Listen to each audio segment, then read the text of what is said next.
दोस्तों नमस्कार, कैसे हो आप सब। आशा करता हूँ अच्छे होंगे। दोस्तों आज दिन सैटरडे का और आज डेट है 27 मई 2023 और दोस्तों अभी टाइम हो गया है आपका 7:43 हो चुके हैं शाम के और मैं पहुंच गया हूँ राजापुरी रेड लाइट के पास में हूँ और लास्ट ड्रॉप किया था दोस्तों एयरपोर्ट टर्मिनल 1। और आप सोच रहे होंगे महेश भाई एयरपोर्ट तो जाते नहीं है, फिर आज एयरपोर्ट की ट्रिप्स कैसे ले ली।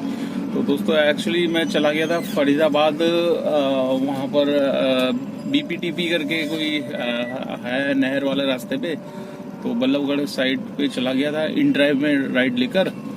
तो इन ड्राइव में मैं लेकर गया था कम से कम 740 रुपये की राइड थी, 52 किलोमीटर की और 100 टोल उसमें ऐड था सिर्फ 32 रुपये। तो मैंने कस्टमर को बोला जी इसमें तो 132 का टोल लगता है, आपका 32 रुपये ऐड है, 100 रुपये आपको अलग से और देने पड़ेंगे। तो कहते ठीक है भैया आप आ जाओ। मैं चला गया 840 रुपये की ट्रिप में, मतलब 770 मतलब ये लगा लो 800 700 कुछ की ट्रिप थी, 740 की। तो उसमें से कमीशन कट गया 70 रुपये, तो 670 रुपये बचे। 670 में मैंने 100 रुपये अलग से टोल दिया, तो 770 रुपये मेरे को उसमें मतलब टोटल बच गए 52 किलोमीटर में। तो दोस्तों 52 किलोमीटर में 770 रुपये बचे और वहाँ से आधे घंटे तक बुकिंग्स नहीं आई।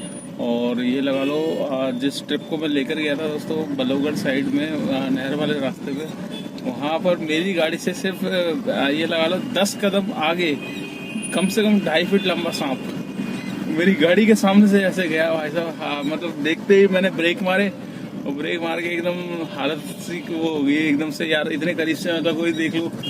तो वो मैंने उससे राइडर से पूछा मैडम ये सांप, कह रही भैया यहाँ तो मतलब रहते ही है सांप अजगर नेवले सब है यहाँ पर हमारे। मैं कहा तो ये घर में नहीं घुसते? तो कहती नहीं ये घर में नहीं घुसते। अच्छा जी। कह रही कि नुकसान भी नहीं करते किसी का? कह रही मेरी लड़की स्कूटी से आती है उसके सामने से निकल जाते हैं। मैं पता नहीं भाई, मैं तो मतलब ये लगा लो इतनी क्लोज मैंने वैसे ही फर्स्ट टाइम ही देखा है, क्योंकि छोटे टाइम में देखा था, पर उसके बाद फिर अब देखा है ऐसे। मतलब आपको पता है वो जो सांप जैसे सपेरे होते हैं उनके पास होते हैं वैसे देख लिया, पर ऐसे फिल्मों में या सीरियल्स में देखते हैं, बट अपनी आंखों के सामने 10 कदम पे आगे इतना लंबा 2.5 फुट लंबा सांप। मैं तो वहाँ से फटाफट भैया ड्रॉप किया, ड्रॉप करके फटाफट मतलब नहर क्रॉस करके मैं रुका। वहाँ जाके आधे घंटे बाद मेरे पास ट्रिप आई टर्मिनल 1 एयरपोर्ट की। तो एयरपोर्ट की ट्रिप से दोस्तों पता तो था मेरे को फेयर ये देगा नहीं। 42 किलोमीटर की ट्रिप थी, 42 किलोमीटर की ट्रिप में आप अंदाजा लगाओ कितना फेयर देगा ये।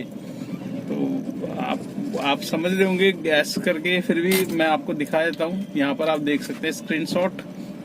391 रुपये और 100 रुपये टोल दिया है। और बदरपुर के नीचे से लाया था मैंने सोचा 30 रुपये वो भी ऐड हो जाएंगे, चलो जहाँ कम फेयर मिल रहा है। तो इस बंदे ने ऊपर ने तो 30 रुपये भी ऐड नहीं किया। कई बार ये कर देता है, इस बार नहीं किया। तो ये लगा लो सिर्फ 42-43 किलोमीटर में AC में लेकर आया बंदा और 491 रुपये ये मिले। तो ये जायज़ है? बिल्कुल भी जायज़ नहीं है। कम से कम मेरी 150 रुपये की तो CNG चली हुई होगी इस ट्रिप में, 150 रुपये तक की CNG। तो इसमें मेरे को क्या बचा? कुछ भी नहीं बचा कोई खास। तो मजबूरी थी कि इस ट्रिप को लेना था मेरे को, क्योंकि नहीं लेता तो मैं फरीदाबाद में ही फंस जाता। ट्रिप्स आ तो रही थी बट फरीदाबाद की ही लोकल बज रही थी और लॉन्ग ट्रिप नहीं थी। तो जिसकी वजह से मैं लेकर मैं कहा चलो यार कोई नहीं, जितना मिल रहा है उतने में संतुष्ट हो। कई बार खाली आने से बढ़िया है कि ऐसे ट्रिप्स ले लो, उससे कोई वो नहीं है। तो आज मैं दोस्तों मॉर्निंग में निकला था, करीब 9 बजे निकला था। आज सैटरडे का दिन था, तो मतलब सोचा था काम होगा नहीं, कम ही होगा। तो मतलब आज जैसी बारिश, आपको पता ही है कल शाम से बारिश हो गई थी, तो सुबह भी बारिश हो रही थी जिस टाइम मैं निकला था। तो मैंने जब ऊबर की ऐप खोली तो वैसे सर्च लगा हुआ था और इन ड्राइव में बिल्कुल भी सर्च नहीं दे रहा था। तो सर्च लगा हुआ था तो मैं ऐसी बुकिंग चाह रहा था कि मतलब मेरे को वहाँ की मिल जाए, गुड़गांव साइड की, और सर्च में मिले तो वही हुआ। 1.4 के सर्च में मेरे को गुड़गांव की मिली। तो गुड़गांव के ट्रिप में मेरे को कम से कम ये लगा लो बन गए थे उसमें 515 रुपये मेरे को दिए थे और स्टेट टैक्स 100 रुपये का अलग देगा। तो 616 रुपये मेरे को एक ही ट्रिप में मिल गए थे। और गुड़गांव में इसलिए भी चला गया था कि कई बार मैं सैटरडे को मेरठ साइड जाता हूँ, तो मेरे एक राइडर है गुड़गांव से, मैं उनका पिकअप लेता हूँ, तो मुझे लगा था शायद वो मुझे फ़ोन कर देंगे, बट लास्ट 3 वीक से उनका कोई फ़ोन नहीं आ रहा है।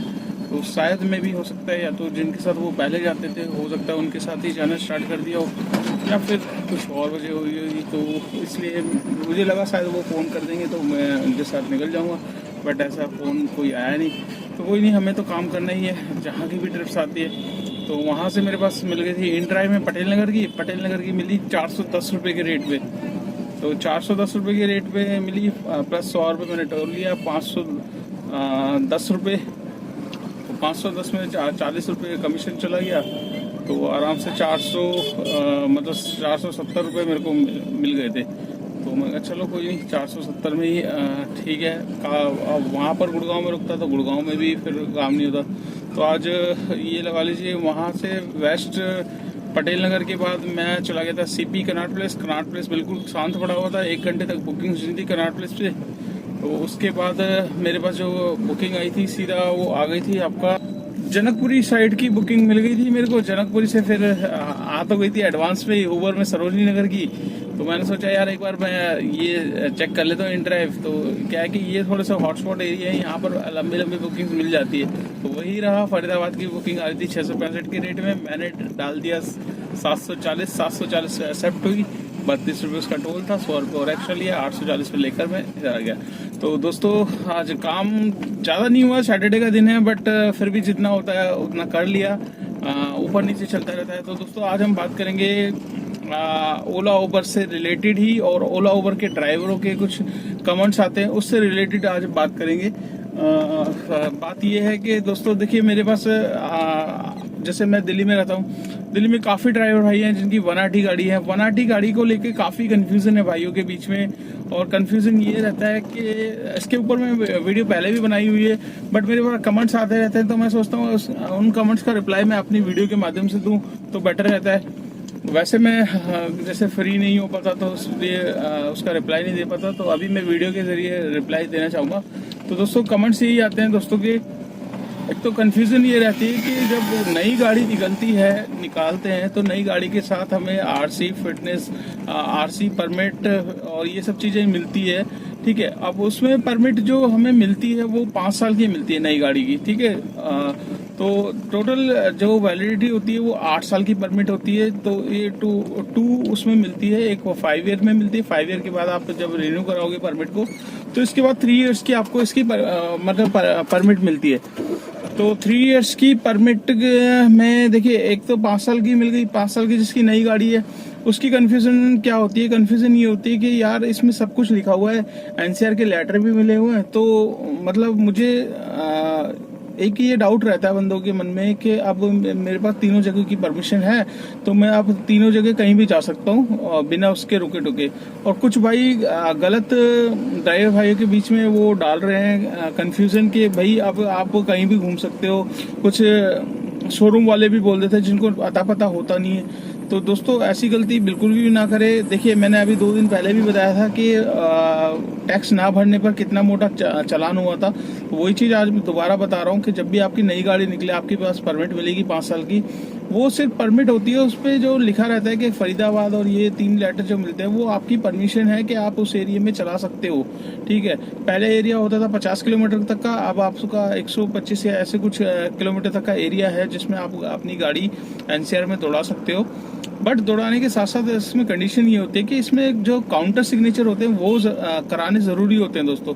तो काउंटर सिग्नेचर, सपोज आप यूपी साइड जा रहे हो, यूपी का एनसीआर एरिया पकड़ रहे हो, मेरठ तक जा रहे हो, या एनसीआर एरिया में ही आता है मेरठ भी, तो वहाँ तक आप जा सकते हो, बट उसका आपको टैक्स भरना पड़ेगा एनसीआर का जिस एरिया में आप जा रहे हो। सपोज आप हरियाणा जा रहे हो, सोनीपत जा रहे हो, और झज्जर साइड जा रहे हो और मानेसर जा रहे हो, तो ये सारा एरिया एनसीआर में कवर अप होता है। तो इनका आपको टैक्स जो है काउंटर सिग्नेचर वो कराना पड़ता है। अब ये काउंटर सिग्नेचर होंगे कहाँ से? देखिए दोस्तों, सिंपल सा वो है, हरियाणा का जो टैक्स लगता है वो 1250 रुपये का होता है। DL 1RT की बात कर रहा हूँ मैं, NCR परमिट गाड़ी की।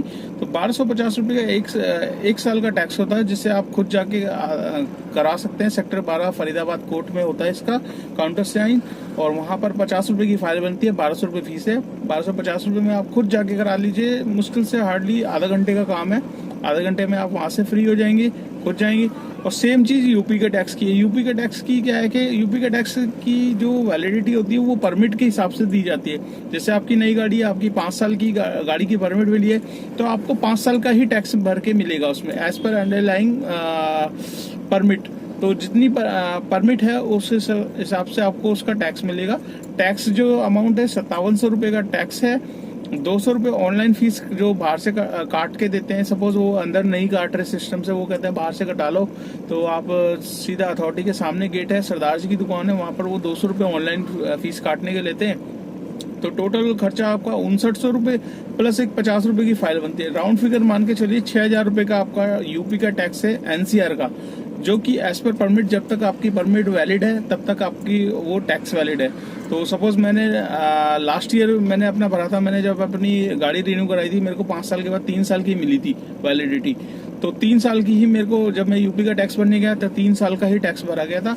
प्राइस उतना ही रहेगा दोस्तों, जितनी आपको परमिट की वैलिडिटी मिलेगी उतना ही आपको उसकी मतलब वो मिलेगी यूपी टैक्स भरने की।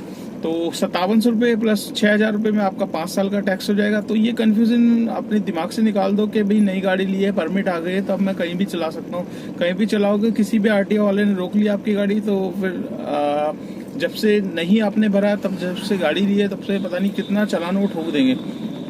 तो दोस्तों आशा करता हूँ सभी जो मेरे नए ड्राइवर भाई हैं उनको समझ में आ गई होगी कि भैया अब मतलब कन्फ्यूज़न बिल्कुल भी ना रखे, ठीक है। NCR परमिट जो गाड़ी है, और एक कन्फ्यूज़न और रहती है कि जैसे 5 साल के बाद भी बंदे 3 साल की जो वैलिडिटी मिलती है, सेम चीज़ सोचते हैं कि भाई आप कहीं भी जा सकते हैं। नहीं, आपको 3 साल की जो परमिट मिलेगी उसमें भी आपको टैक्स यूपी का भरना ही पड़ेगा, ठीक है दोस्तों। तो हर साल हरियाणा का भरा जाता है, और एज पर यूपी का परमिट जब वैलिड होती है तब तक का भरा जाता है। तो ये कन्फ्यूज़न अपना माइंड से क्लियर करो कि ये ऐसे मतलब जा सकते हैं। तो जाओगे तो आप खुद ही फंसोगे, लाखों मतलब बेकार में हज़ारों रुपये फंसा लोगे।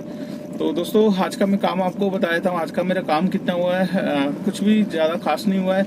जितना भी होता है आपके साथ शेयर ज़रूर करता हूँ, आपको दिखा देता हूँ मैं काम आपका। तो यहाँ पर आप काम देख सकते हैं, 1281 रुपये का मेरा काम है ऊबर का। इसमें 100 रुपये का स्टेट टैक्स मिलेगा कल। 1381 रुपये हो गए, तो 1381 1400 हो गए। 1400 रुपये राउंड फिगर बता रहा हूँ। और प्लस मैंने जो ट्रिप्स करी है, एक 410 रुपये की इन ड्राइव में करी है, और एक करी है 740 रुपये की। तो 740 और प्लस आपका 410, टोटल हो गए 1150 रुपये। 1150 में इसकी कमीशन जो गई है 70 रुपये उसमें से गए हैं, 40 रुपये इसमें से गए हैं। तो 40 और 70 आपका 110 रुपये गए हैं। तो 1150 में से 110 रुपये हम निकाल देंगे, मतलब राउंड फिगर 100 रुपये निकाल दो, तो 1300 मतलब 1000 रुपये हैं। तो 1000 रुपये प्लस 1281, 2381 रुपये का काम है मेरा। और 2 टोल है इसमें मैंने जो लिए, टोल को तो मैं काउंट करता ही नहीं है दोस्तों, तो वो तो अलग ही होता है। तो आज का जो काम है मेरा, ये लगा लो 2300 का है, 2300 रुपये का काम है। और 2300 रुपये में मेरी जो CNG लगी है, कल मैंने डलवाई थी 385 रुपये की CNG, और आज मैंने डलवाई थी 450 रुपये की दिन में। तो आप ये लगा लो 800 रुपये की टोटल CNG मैंने मतलब तकरीबन डलवा चुका हूँ, 820 रुपये समथिंग की। बट 800 रुपये मान के चलता हूँ, तो 800 रुपये में मेरे पास जो CNG बची है वो मुश्किल से 150-200 तक की आएगी। तो 600 रुपये तक की मेरी CNG लग गई आज। तो 600 रुपये की CNG लग गई, 2300 रुपये का काम हुआ है। 600 रुपये उसमें से निकालेंगे, बचेंगे 1700 रुपये। 1700 रुपये में से 200 रुपये गाड़ी की मेंटेनेंस, फिटनेस, परमिट, इंश्योरेंस, ये सब चीज़ें हो जाती है। तो 1700 रुपये में से हम 200 और निकाल लेंगे, बचेंगे 1500 रुपये। तो आज की नेट इनकम है दोस्तों 1500 रुपये की। इसमें मेरे को किसी को कुछ नहीं देना। और अगर आपकी नई गाड़ी है तो इसमें से आपको गाड़ी की EMI निकालनी पड़ेगी। अगर ड्राइवर रखा है तो ड्राइवर की भी सैलरी निकालनी पड़ेगी, उसके बाद आपकी नेट इनकम आएगी।